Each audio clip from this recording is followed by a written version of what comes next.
Hello everyone, आज के इस वीडियो में हम केमिकल रिएक्शंस एंड इक्वेशंस को पूरा कर देंगे और इस वन शॉट वीडियो की हेल्प से आप 100% स्कोर कर सकते हो। यानी कि मेरी गारंटी है कि आपका एक भी क्वेश्चन नहीं रहेगा इस चैप्टर से रिलेटेड इस वीडियो को पूरा देखने के बाद। तो देखिए, स्टार्ट करते हैं। वही हमें इस चैप्टर में पढ़ना क्या है, केमिकल रिएक्शंस क्या होती हैं, केमिकल रिएक्शंस कितने टाइप की होती हैं, इन चीजों के बारे में, और आपका केमिकल रिएक्शन को इक्वेशन की फॉर्म में हम कैसे लिख सकते हैं, उसको कैसे बैलेंस किया जा सकता है, हर एक चीज को बिल्कुल डिटेल में पढ़ेंगे।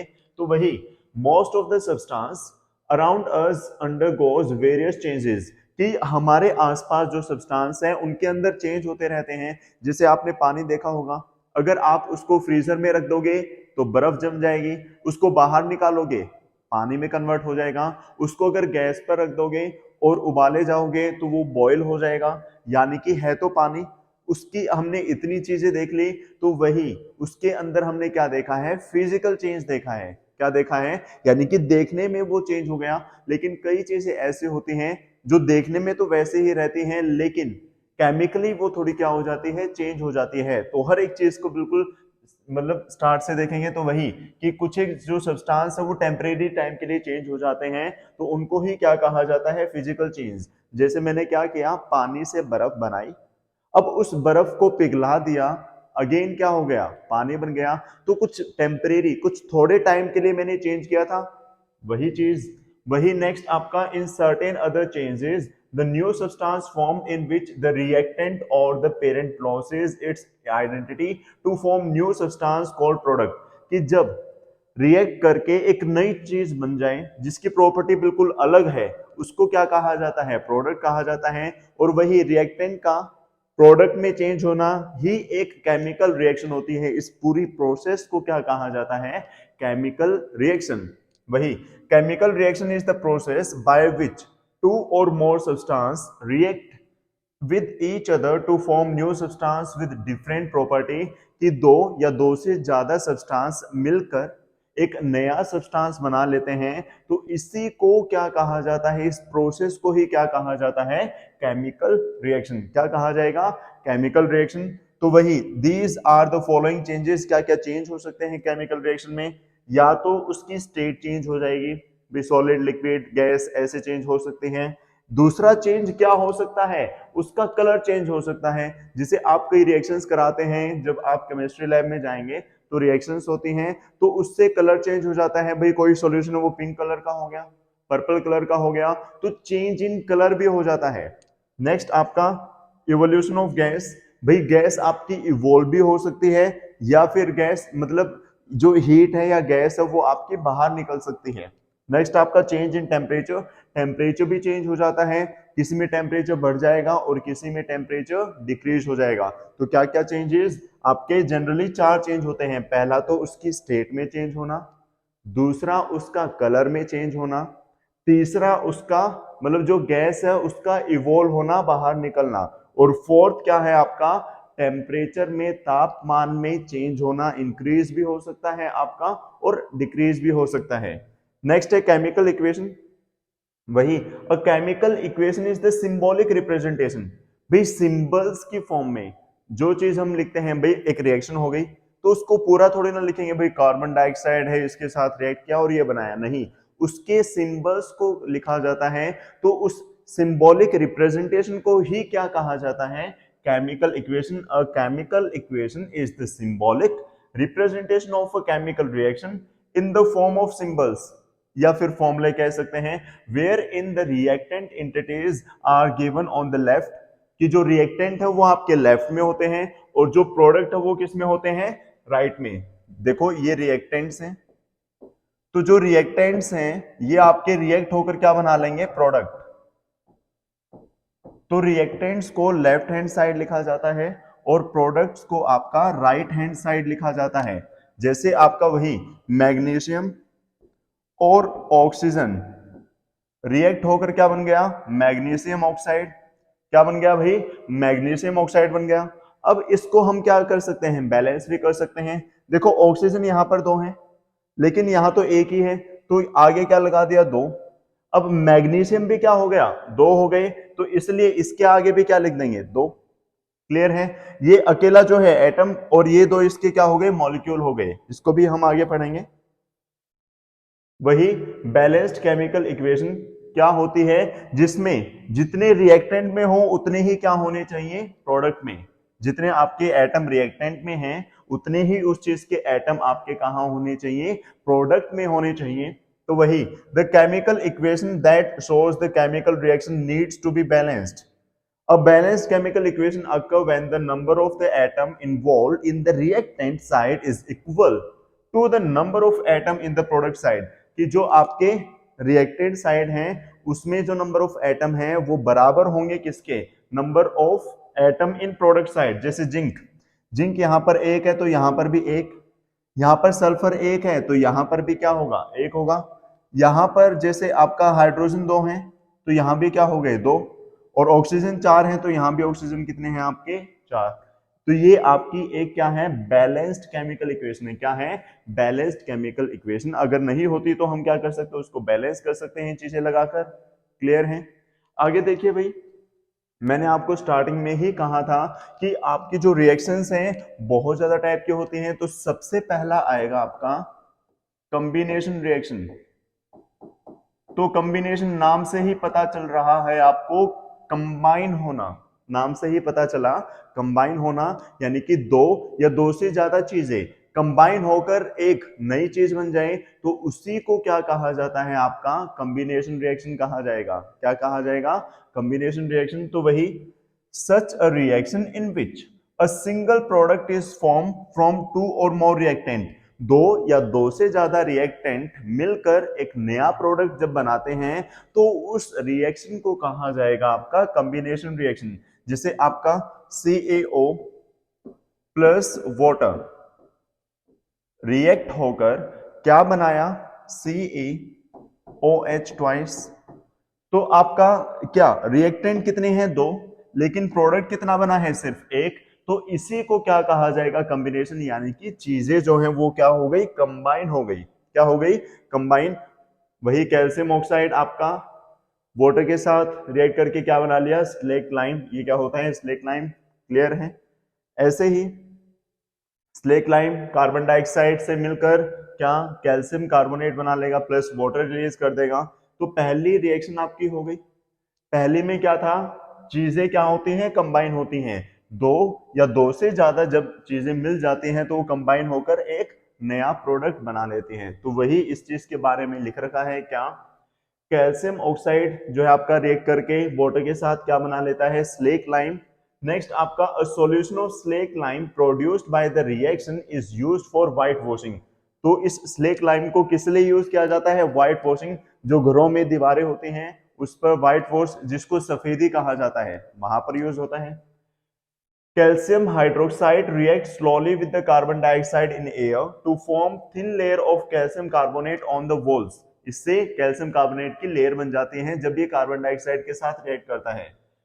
वही calcium carbonate is formed after 2 or 3 days of white washing. 2 या 3 दिन के बाद ये बनता है। And gives a shining finish to the walls. इससे जो दीवार है उस पर चमक आ जाती है, थोड़ी बहुत चमक देखते हैं तो वो चमक इससे ही आती है। वही it is interesting to note that the chemical formula for marble, जो मार्बल है उसका केमिकल फॉर्मूला वही CaCO3 होता है आपका, जिसको क्या कहा जाता है, कैल्शियम कार्बोनेट।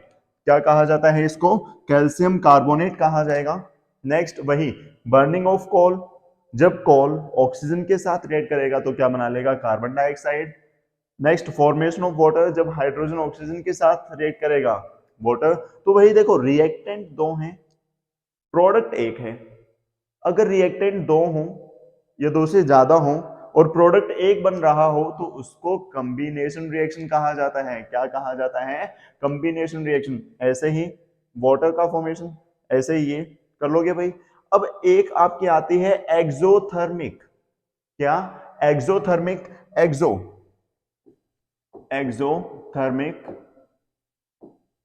तो ध्यान से देखना, एक्स, एक्स का मतलब क्या होता है, बाहर निकालना।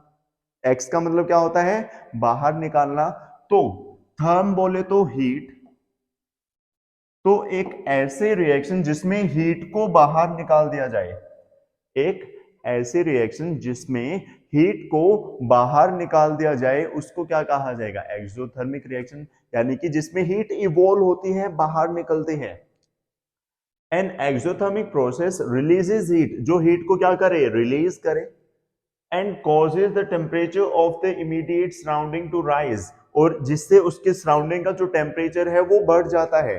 टेम्परेचर क्या होगा? बढ़ जाएगा। The rice, potatoes and bread we eat contain carbohydrate, भाई जो राइस हम खाते हैं, पोटैटो खाते हैं, उनमें क्या होते हैं? कार्बोहाइड्रेट होते हैं। These carbohydrates are broken down to form glucose, और जब ये ब्रेक होते हैं तो क्या बन जाता है? Glucose. This glucose combine with oxygen in the cell of our body and provides energy, और इससे हमें क्या मिलती है? एनर्जी।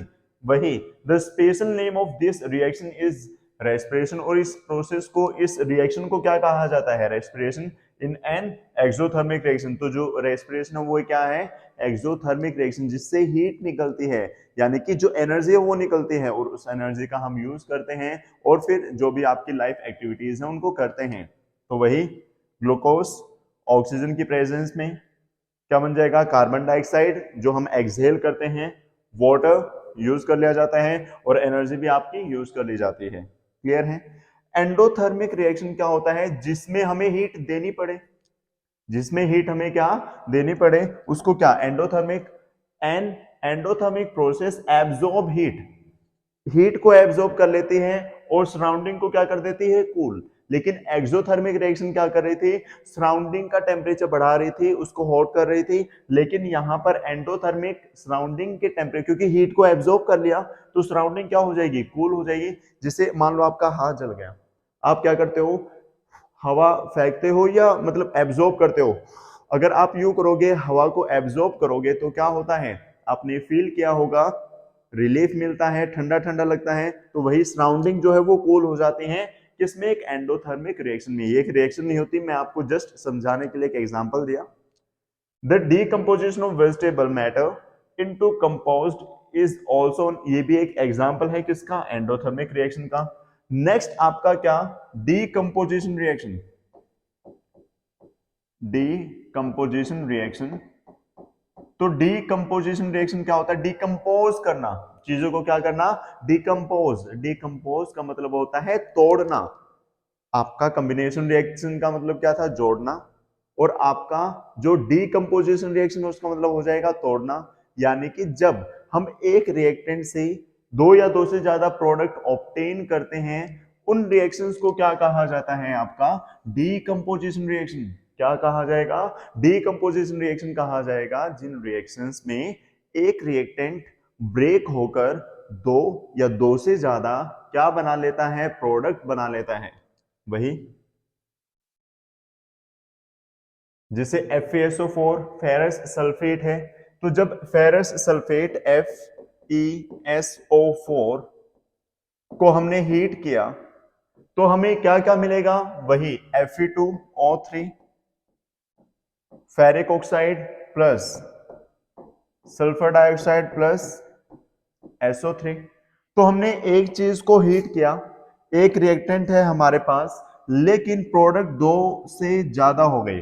अब प्रोडक्ट दो से ज्यादा हो गई तो वही आपकी डीकंपोजिशन रिएक्शन रहेगी। क्लियर है? ऐसे ही नेक्स्ट है आपका, भैया एग्जांपल्स दे रखे हैं, कुछ एक एग्जांपल कर लेना। वही white silver chloride turns grey इन सनलाइट, कि जो व्हाइट सिल्वर क्लोराइड है वो थोड़ा बहुत सनलाइट में ग्रे दिखता है, इसकी वजह से।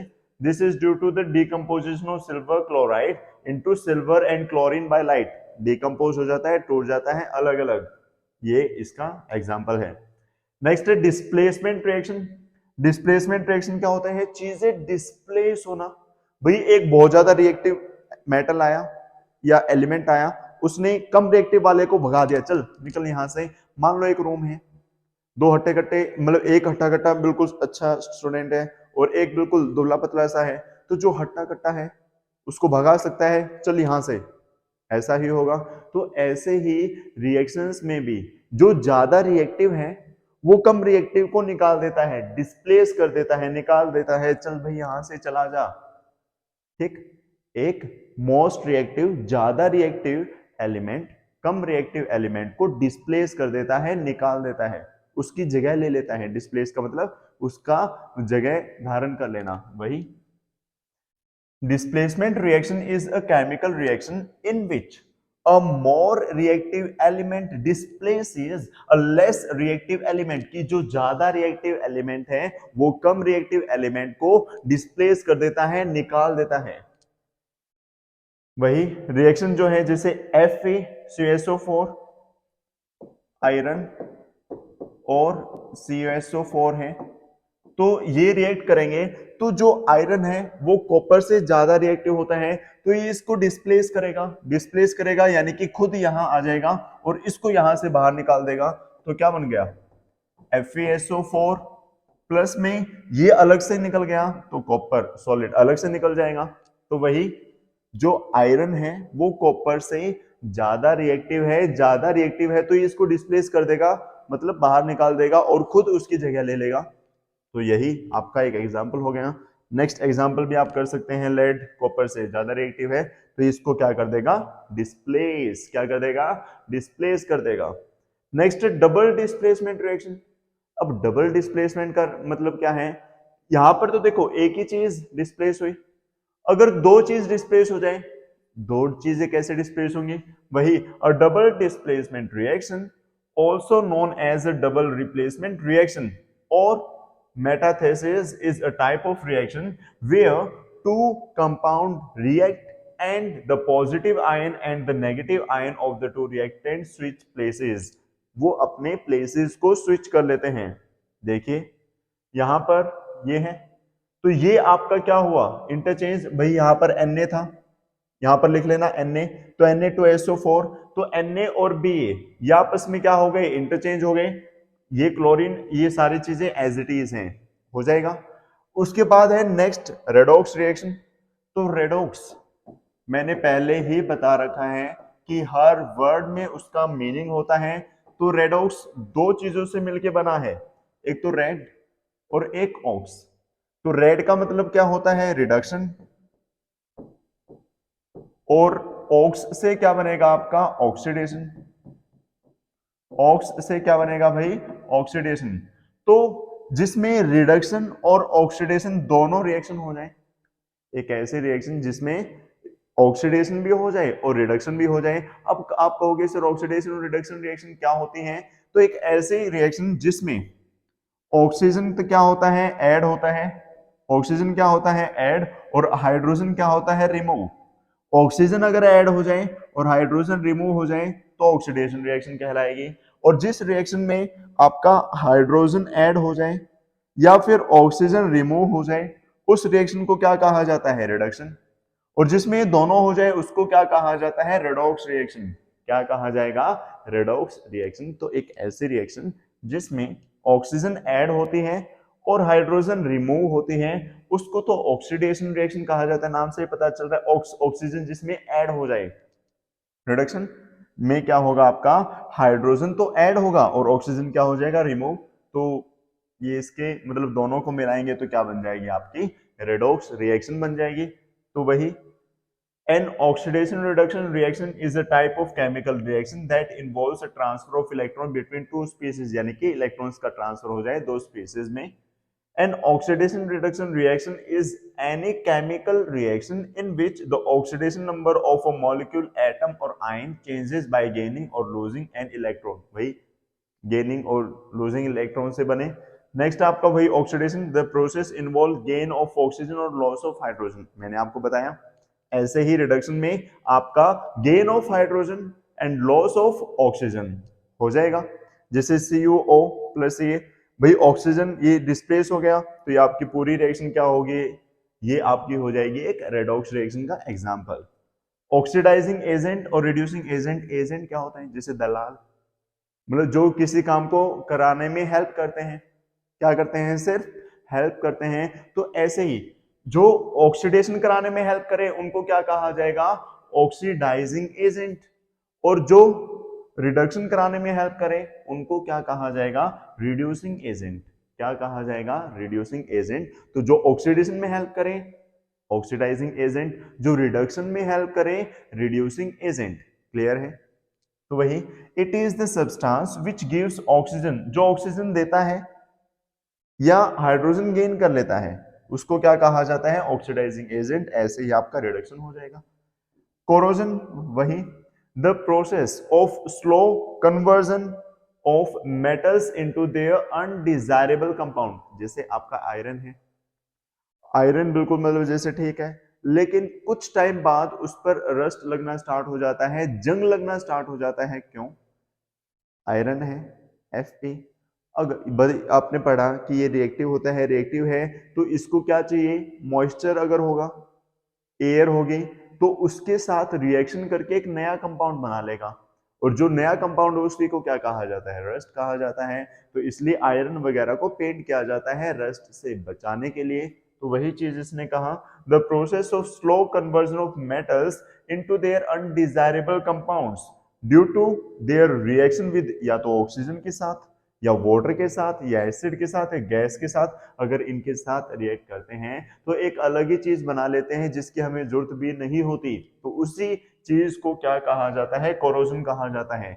और रस्टिंग सिर्फ आपका किसके लिए यूज होता है? रस्टिंग यूज होता है सिर्फ और सिर्फ आयरन के लिए। वही iron when react with oxygen and moisture forms red substance called rust, उसको क्या कहा जाता है? रस्ट। तो रस्ट को बचाने के लिए तरीके क्या कर दो? पेंट कर दो, ग्रीस कर दो, या फिर आप उसको मतलब लुब्रिकेंट लगा सकते हैं कोई, जिससे ऑयल वगैरह लगा सकते हैं जिससे रस्ट ना हो, बाहर एक कोटिंग हो जाए, और कोटिंग की हेल्प से वो मतलब जो मॉइस्चर है उसकी डायरेक्ट कांटेक्ट में ना रहे। नेक्स्ट है रेंसिडिटी। रेंसिडिटी का मतलब क्या है? देखो, आपने खाना खाया होगा, जो खाना है कुछ टाइम बाद खराब हो जाता है। आप लेज खाते हैं तो लेज में क्या होता है? हवा, जैसे पैकेट है, तो जो पैकेट है, मान लो इतना बड़ा पैकेट है, तो उसमें लेज तो सिर्फ इतने होते हैं, चिप्स तो थोड़े से होते हैं, लेकिन बाकी में क्या होती है? एयर, हवा। तो वो कोई ऐसे ही नेचुरल एयर नहीं होती, नॉर्मल एयर नहीं होती, उसमें आपकी नाइट्रोजन वगैरह फिल की जाती हैं जो एज अ प्रेजर्वेटिव का काम करते हैं। भाई अगर आप घर पे चिप्स बनाओगे तो वो 1-2 घंटे में ही खराब हो जाते हैं ना, तो 1-2 दिन के अंदर तो वो बिल्कुल सड़ जाएंगे, लेकिन उनको बचा कर भी तो रखना है। भाई चिप्स आपके 5-6 महीने 6 महीने की डेट तो होती है, तो जो कुरकुरे हैं, चिप्स हैं, जो भी आपके स्नैक्स वगैरह हैं, इन पर टाइम होता है।